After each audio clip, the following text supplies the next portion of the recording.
Welcome to all of you, my dear students. Surprise online learning centre class 7th and subject आपका science है और हम आज चर्चा करेंगे, डिस्कस करेंगे फाइबर टू फैब्रिक में जो आज का टॉपिक है प्रोसेसिंग फाइबर्स इनटू वूल। इसके पहले हम क्या पढ़े थे, rearing and breeding of ship ना। तो उसमें हम लोग बात किए थे उसमें कई सारी वैरायटियों के बारे में बताए थे कि किन से हमें उल प्राप्त होता है, कौन कौन से एनिमल्स होते हैं, कौन कौन सी स्टेट में इनकी रेयरिंग की जाती है शिप की, ठीक है, यॉक की। हालांकि ज्यादातर हिली एरियाज में यॉक, फिर आपका लांबा, ये सब भी पाए जाते हैं, गोट, है ना। लेकिन अपने यहाँ की अगर बात करें तो ज्यादातर शिप की रेयरिंग की जाती है, शिप को ही पालते हैं, उसकी ब्रीडिंग करवाते हैं अच्छे नस्ल के लिए, जिससे कि फाइन सॉफ्ट जो बाल होते हैं, उल होते हैं, वो मिले।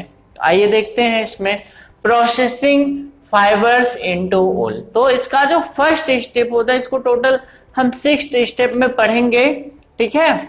कितने स्टेप में पढ़ेंगे? 6 स्टेप में पढ़ेंगे। तो जो फर्स्ट स्टेप है आपका वो है शियरिंग, जिसमें शियरिंग होती है फर्स्ट स्टेप में। ये देखिए शियरिंग, ठीक है। तो the fleece of the ship along with a thin layer of skin is removed from its body. This process is called shearing. मतलब उनके शरीर से जो उल होता है, जो हेयर होता है, उसको क्या करना, रिमूव करना। इस प्रोसेस को क्या नाम देंगे हम? शियरिंग नाम देंगे। शियरिंग से जानते हैं, ठीक है। और machine similar to those use to barbers, जो बर्बर्स होते हैं, काटने वाले होते हैं, तो मशीनों का भी उपयोग करते हैं। पहले के टाइम में मशीनें तो नहीं हुआ करती थी, लोग हाथ से ही काटते थे, हाथ से कैंची के द्वारा ना। लेकिन अब क्या है, मशीनें आ गई हैं, मशीनों से जल्दी से हो जाता है, ठीक है। और रिमूव कब किया जाता है? अगर रिमूव की बात करें तो during summer season and during hot season. Why? Because summer is hot. जो समर का मौसम होता है, गर्मी का मौसम गर्म होता है। अगर इस समय हम बाल रिमूव कर रहे हैं तब तो ठीक है, अनुकूल है उनके। लेकिन अगर बिकॉज हम ठंडियों में कट कर रहे हैं, रिमूव कर रहे हैं, तो क्या होगा, उनकी सेहत पे असर पड़ेगा, हेल्थ पे असर पड़ेगा, हेल्थ पे इफेक्ट पड़ेगा और उनमें प्रॉब्लम हो सकती है। इसी वजह से क्या करते हैं गर्मियों में, इन समर सीजन, ठीक है, तो समर में कट करते हैं इनके बाल, ठीक है। तो कट तो कर दिए, जो ऊपर की लेयर होती है उनको कट कर दिए, फिर से नया लेयर उनमें आएगा, नया बाल आएगा, फिर अगले सीजन में उनको कट कर दिए, जब वो कट करने लायक हो जाएंगे। बाल कट गया। सेकेंड स्टेप क्या होगी आपकी? बाल में बहुत सारे डस्ट होते हैं ना, ग्रीस होता है, उनके शरीर से कुछ लिक्विड सा पदार्थ भी स्रावित होता है, वो ग्रीस होता है। और ग्रीस की वजह से उसमें क्या होते हैं, गंदे हो जाते हैं उनके बाल, और उसमें डस्ट जम जाती है। तो जब हम बाल काट देते हैं तो उसको क्या करना, धुलना पड़ेगा ना। धुलने के बाद ही तो फाइबर उल की कंडीशन में जाएगा, फाइबर बनेगा तब उल बनेगा, नहीं तो वैसे ही डाल देंगे तो गंदा रहेगा ना। तो क्या करते हैं, the sheared skin with hair is slowly washed into tanks। तो टैंक में धोया जाता है, ठीक है। किसमें धोया जाता है? टैंक्स में। ये पुरानी प्रोसेस है टैंक में धोने की। अब तो मशीनें आ गई, मशीनों में एक जगह डाल दी, जाके निकाल दी दूसरी जगह। टैंक में क्या करना है, टैंक में पानी भर के उसको हाथ से रगड़ना है, किसी डंडे वगैरह से उसको रगड़ना है अच्छे से, उसके बाद कई बार धुलना पड़ेगा ना। लेकिन मशीनों में क्या होता है, एक जगह से बाल को डाल दिए आप, वो धुलता हुआ चला जाएगा अपने आप, ऑटोमेटिक। तो क्या होता है, tanks to remove grease, dust and dirt, this is called scouring. Scouring is a process to remove from hair dust, grease and dirt. मतलब एक ऐसी प्रोसेस है स्क्योरिंग की जिसके अंतर्गत बालों से ग्रीस और गंदगी, जो भी धूल वगैरह होते हैं, मिट्टी होती है, इन सबको निकालते हैं, ठीक है। नेक्स्ट स्टेप है third. After scouring, sorting is done. The hair is consent to factory where hair of different texture are separated और सॉर्टेड। तो क्या करते हैं, आफ्टर स्क्योरिंग मतलब धुलने के बाद, सॉर्टिंग इज डन, सॉर्टिंग का काम करते हैं, छटाई का काम करते हैं। द हेयर स्किन सेंट, जो हेयर होती है, हेयरी स्किन होती है, उसको भेजते हैं टू फैक्ट्री, कहाँ पे, फैक्ट्रियों में।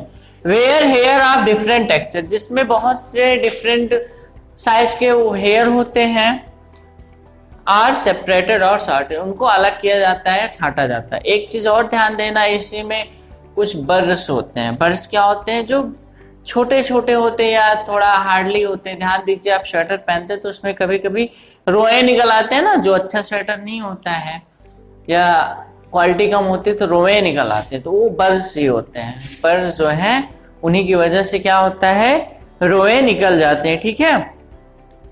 नेक्स्ट है आपका the small fluffy fibres called birds.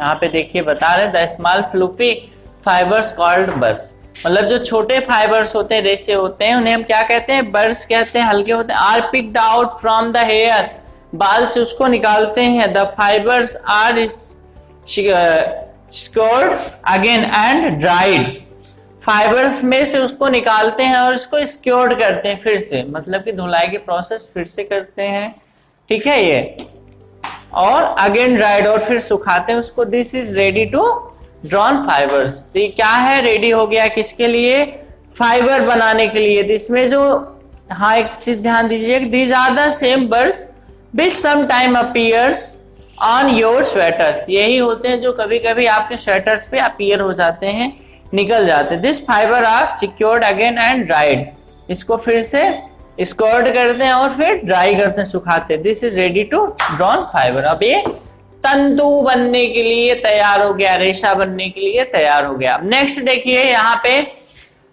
Step number 6, यहाँ पे देखते हैं हम, ये यहाँ पे 1 2 3 4 हो गया है। 5 नंबर पे यहाँ देखते हैं the fibres can be died in various colour. Died means क्या होता है, कलर करना, क्या होता है, कलर करना, जिसे हम वेरियस कलर्स में कलर, तो या तो ब्राउन होगा या व्हाइट होगा या ब्लैक होगा ना, तो उसको डिफरेंट कलर में चाहिए, एक ही कलर से थोड़ी ना काम चलेगा। हम लोग तो डिफरेंट टाइप्स के, डिफरेंट कलर्स के स्वेटर्स पहनते हैं ना, वुलन क्लॉथ्स पहनते हैं। तो the fibres can be died in various colours, fibres को, रेशे को हम विभिन्न कलर में करते हैं। And the natural fleece of ship, जो उनका नेचुरल फ्लीस होता है, नेचुरल कलर होता है। And goats is black brown and white, और बकरियों में क्या होता है, ब्लैक ब्राउन और व्हाइट कलर का होता है, ठीक है। तो ये हो गया कलर करना। नेक्स्ट है जो लास्ट स्टेप है आपका, the fibres are stranded combed and rolled, the layer fibers are made into wool।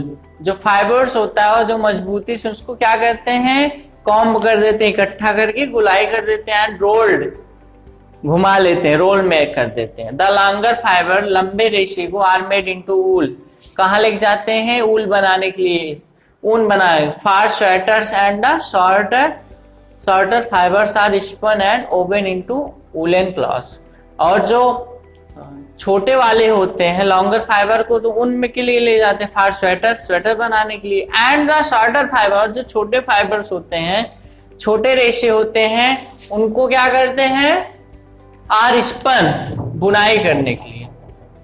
And woven into woollen cloth, woollen cloth की बुनाई करने के लिए, सिलने के लिए, इन सब के लिए ले जाते हैं, ठीक है। अब नेक्स्ट इसमें देख रहे हैं हम, अब अगला, सॉरी हाँ, इसको हम एक उसमें देख सकते हैं कि the processes of fibre into wool can be represented as follows. The processes of fibres into wool can be represented, हम ऐसे भी रिप्रेजेंट कर सकते हैं, शेयरिंग, स्क्योरिंग। शेयरिंग क्या होता है, सबसे पहला स्टेप, सेकंड स्क्योरिंग, फिर सॉर्टिंग, फिर क्लीनिंग ऑफ बर्ड्स, मतलब कि जो छोटे छोटे होते हैं, जो क्या होते हैं, रोए जैसे हो जाते हैं, उनको निकालते हैं। फिर रोलिंग होती है और फिर डाइंग होती है, कलरिंग होती है, ठीक है। तो ये प्रोसेस होगा आपका, ठीक है। आइए नेक्स्ट फिर देखते हैं हम सिल्क के बारे में। सिल्क को क्या करते हैं, सिल्क पालन को, रेशम के कीट के पालन को हम क्या कहते हैं, सेरीकल्चर कहते हैं। क्या कहते हैं, सेरीकल्चर कहते हैं। क्या कहते हैं, the rearing of silk worms. ठीक है, अब यहां बात करते हैं हम सिल्क वॉर्म की। ठीक है, सिल्क वॉर्म्स, रेशम के कीड़े। तो रेशम के कीड़े को पालने की प्रक्रिया को हम क्या कहते हैं? हाँ, आइए देखते हैं। The rearing of silk worm, the rearing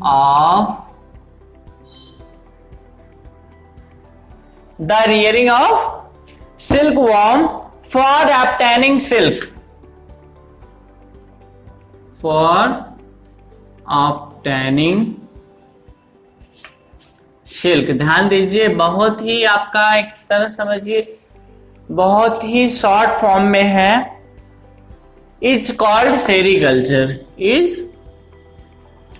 called sericulture, मतलब रियरिंग ऑफ सिल्क वॉर्म, मतलब सिल्क वॉर्म को पालने की, जो पालते हैं किस लिए? फॉर obtaining सिल्क, किसके लिए? सिल्क प्राप्त करने के लिए, रेशम के धागे के प्राप्त करने के लिए। तो उसे हम क्या कहते हैं? सेरीकल्चर कहते हैं। क्या कहते हैं? सेरीकल्चर कहते हैं। अब हम बात करेंगे कि ये पाए कहाँ जाते हैं, पाले कहाँ जाते हैं? तो मलबरी, किस पे पाए जाते हैं?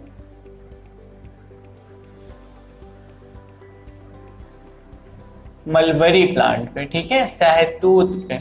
अगर हम डिस्कवरी ऑफ सिल्क की बात करें तो बड़ी दिलचस्प घटना है। ये चाइना की थी। हालांकि चाइना वालों ने, वो तो ऐसे भी हैं चाइना वाले, समझ ही रहे आप। तो चाइना वालों ने बताया नहीं था, 100 साल तक नहीं बताया था किसी को, किसी भी कंट्री को नहीं बताया था। एक टाइम था उस समय का जब उनके जो थे, क्या कहते हैं, राजा थे, एम्परर वहां के, तो वहां पे उनके गार्डन में मलबरी का पौधा था। तो उस पे क्या होते थे कि ये कीट रहते थे और उनके पत्तियों को खा ले जाते थे। तो ये लोग सोचे कि पत्तियां कौन खा ले जा रहा है, कौन सा कीड़ा लगा है।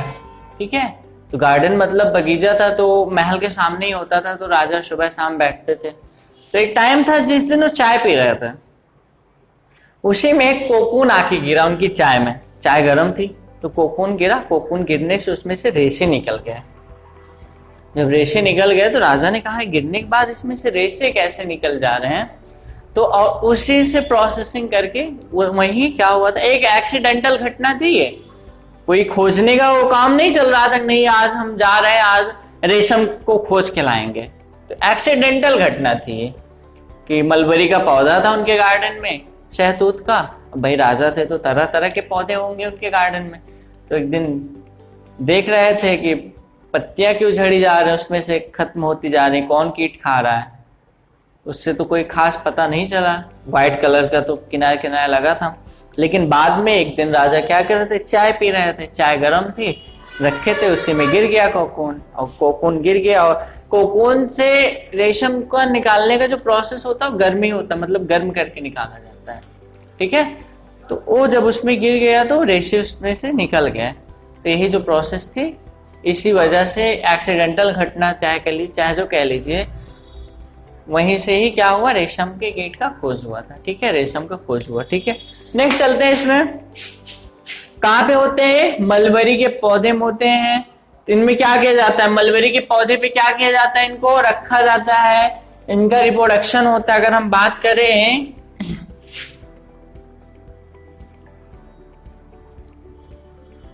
इस तरह से, ठीक है,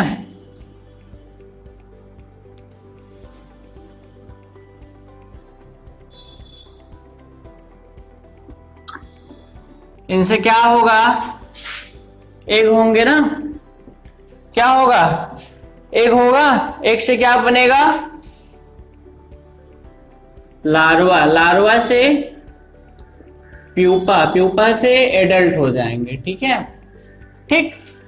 तो जब इनको पालते हैं हम तो क्या करते हैं, पाल के अच्छे अच्छे नस्ल के कीटों को बेचा भी जाता है। ठीक है, जब अंडे देते हैं अंडे को बेच दिया जाता है, फार्मर के पास, जो इसकी खेती करते हैं, जो इसका कल्चर करते हैं। ठीक है, तो इसमें क्या होता है, यहाँ पे अगर हम बात करें, इनसे अंडे मिला, कहाँ पे, मलबरी के पौधे पे। अंडों से क्या बनेगा, लार्वा बनेगा। ठीक है, इस तरह से, ऐसे ना तिरछे तिरछे टाइप के होते हैं ना, ऐसे निकला हुआ था, लार्वा होगा। लार्वा से प्यूपा में कब कन्वर्ट होता है, लार्वा से प्यूपा कब कन्वर्ट होता है, इसका ध्यान दीजिएगा।